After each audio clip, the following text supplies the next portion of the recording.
जय श्रीमन नारायण। स्वागत है आप सभी का। भगवान नारायण की कृपा आप पर सदैव बनी रहे।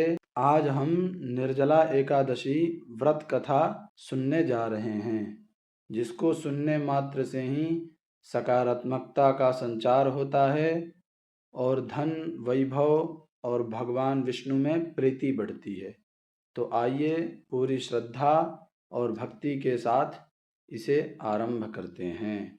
हरे राम राम राम हरे हरे, हरे कृष्ण कृष्ण कृष्ण हरे हरे। युधिष्ठिर ने कहा, जनार्दन, ज्येष्ठ मास के शुक्ल पक्ष में जो एकादशी पड़ती है, कृपया उसका वर्णन कीजिए।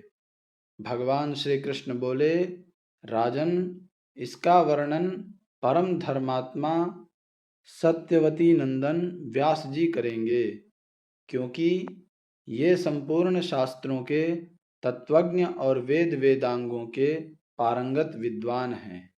तब वेद व्यास जी कहने लगे, दोनों ही पक्षों की एकादशियों के दिन भोजन न करें। द्वादशी के दिन स्नान आदि से पवित्र हों, फूलों से भगवान केशव की पूजा करें, फिर नित्य कर्म समाप्त होने के पश्चात पहले ब्राह्मणों को भोजन देकर अंत में स्वयं भोजन करें। राजन, जनना शौच और मरना शौच में भी एकादशी को भोजन नहीं करना चाहिए। यह सुनकर भीमसेन बोले, परम बुद्धिमान पितामह, मेरी उत्तम बात सुनिए। राजा युधिष्ठिर, माता कुंती, द्रौपदी, अर्जुन, नकुल और सहदेव ये एकादशी को कभी भोजन नहीं करते, तथा मुझसे भी हमेशा यही कहते हैं कि भीमसेन, तुम भी एकादशी को न खाया करो। किंतु मैं उन लोगों से यही कहता हूँ कि मुझसे भूख नहीं सही जाएगी। भीमसेन की बात सुनकर व्यास जी ने कहा, यदि तुम्हें स्वर्गलोक की प्राप्ति अभीष्ट है और नरक को दूषित समझते हो, तो दोनों पक्षों की एकादशियों के दिन भोजन न करना। भीमसेन बोले, महाबुद्धिमान पितामह, मैं आपके सामने सच्ची बात कहता हूँ, एक बार भोजन करके भी मुझसे व्रत नहीं किया जा सकता, फिर उपवास करके तो मैं रह ही कैसे सकता हूँ। मेरे उदर में वृक नामक अग्नि सदा प्रज्वलित रहती है, अतः जब मैं बहुत अधिक खाता हूँ तभी यह शांत होती है। इसलिए हे महामुने, मैं वर्ष भर में केवल एक ही उपवास कर सकता हूँ, जिससे स्वर्ग की प्राप्ति सुलभ हो तथा जिसके करने से मैं कल्याण का भागी हो सकूं। ऐसा कोई एक व्रत निश्चय करके बताइए, मैं उसका यथोचित रूप से पालन करूंगा। व्यास जी ने कहा, भीम, ज्येष्ठ मास में सूर्य वृष राशि पर हो या मिथुन राशि पर, शुक्ल पक्ष में जो एकादशी हो उसका यत्न पूर्वक निर्जल व्रत करो। केवल कुल्ला या आचमन करने के लिए मुख में जल डाल सकते हो। उसको छोड़कर किसी प्रकार का जल विद्वान पुरुष मुख में न डाले, अन्यथा व्रत भंग हो जाता है। एकादशी को सूर्योदय से लेकर दूसरे दिन के सूर्योदय तक मनुष्य जल का त्याग करे तो यह व्रत पूर्ण होता है। तदनंतर द्वादशी को प्रभात काल में स्नान करके ब्राह्मणों को विधि पूर्वक जल और सुवर्ण का दान करे। इस प्रकार सब कार्य पूरा करके जितेंद्रिय पुरुष ब्राह्मणों के साथ भोजन करे। वर्ष भर में जितनी एकादशियां होती हैं, उन सब का फल निर्जला एकादशी के सेवन से मनुष्य प्राप्त कर लेता है, इसमें तनिक भी संदेह नहीं है। शंख, चक्र और गदा धारण करने वाले भगवान केशव ने मुझसे कहा था कि यदि मानव सबको छोड़कर एकमात्र मेरी शरण में आ जाए और एकादशी को निराहार रहे तो वह सब पापों से छूट जाता है। एकादशी व्रत करने वाले पुरुष के पास विशालकाय, विकराल आकृति और काले रंग वाले दंड पाशधारी भयंकर यमदूत नहीं जाते। अंतकाल में पीतांबरधारी सौम्य स्वभाव वाले, हाथ में सुदर्शन धारण करने वाले और मन के समान वेगशाली विष्णुदूत आखिर इस वैष्णव पुरुष को भगवान विष्णु के धाम में ले जाते हैं। अतः निर्जला एकादशी को पूर्ण यत्न करके उपवास और श्री हरि का पूजन करो। स्त्री हो या पुरुष, यदि उसने मेरु पर्वत के बराबर भी महान पाप किया हो तो वह सब इस एकादशी व्रत के प्रभाव से भस्म हो जाता है। जो मनुष्य उस दिन जल के नियम का पालन करता है वह पुण्य का भागी होता है।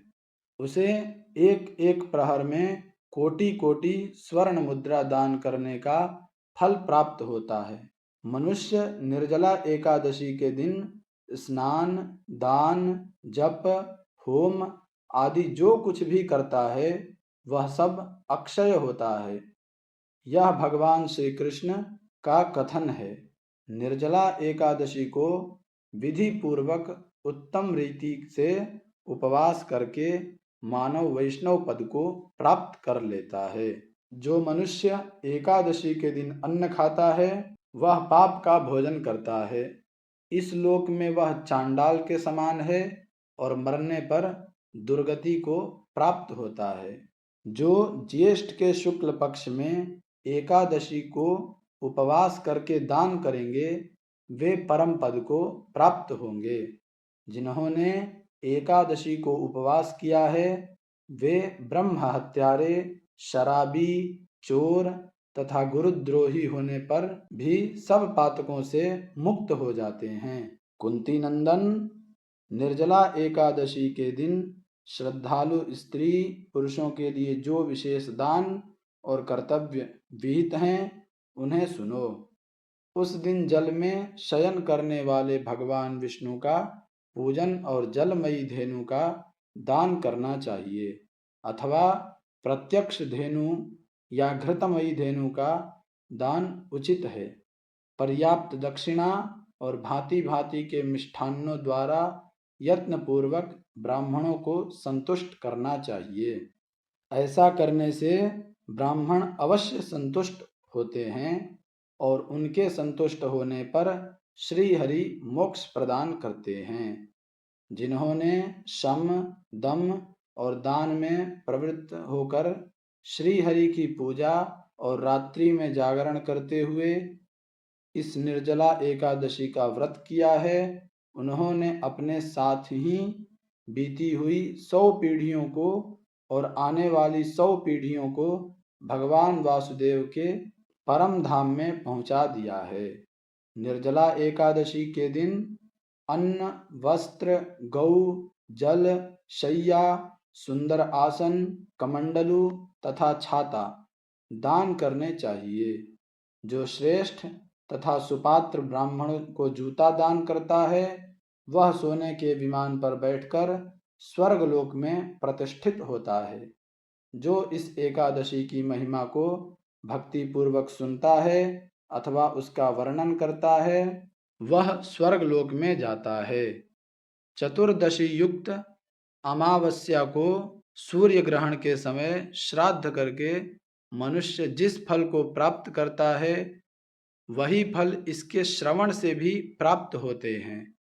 पहले दंत धावन करके यह नियम लेना चाहिए कि मैं भगवान केशव की प्रसन्नता के लिए एकादशी को निराहार रहकर आचमन के सिवा दूसरे जल का भी त्याग नहीं करूँगा।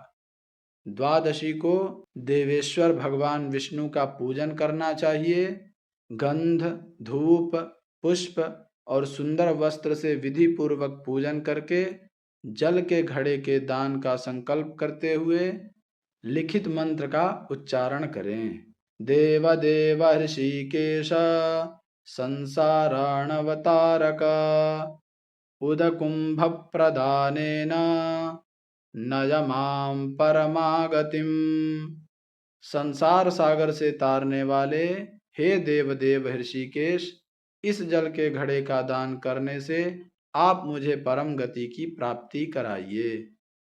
तो भीमसेन ज्येष्ठ मास में शुक्ल पक्ष की जो शुभ एकादशी होती है उसका निर्जल व्रत करना चाहिए। उस दिन श्रेष्ठ ब्राह्मणों को शक्कर के साथ जल के घड़े दान करने चाहिए। ऐसा करने से मनुष्य भगवान विष्णु के समीप पहुंचकर आनंद का अनुभव करता है।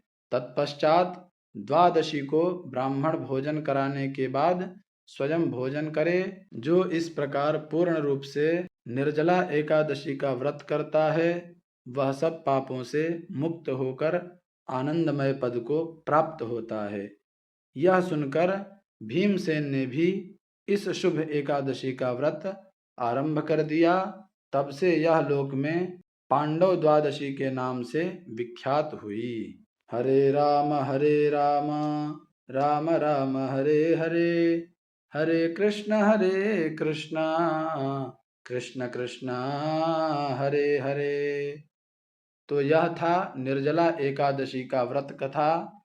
उम्मीद है कि यह वीडियो आपको पसंद आई होगी। अगर आपको यह वीडियो पसंद आया हो तो वीडियो को लाइक कीजिए, चैनल को सब्सक्राइब कीजिए और कमेंट में जय श्रीमन नारायण लिखना ना भूलिए। और ऐसे ही अन्य दिव्य कथाओं और स्तोत्रों के लिए हमसे जुड़े रहिए। मिलते हैं अगले वीडियो में। जय श्रीमन नारायण।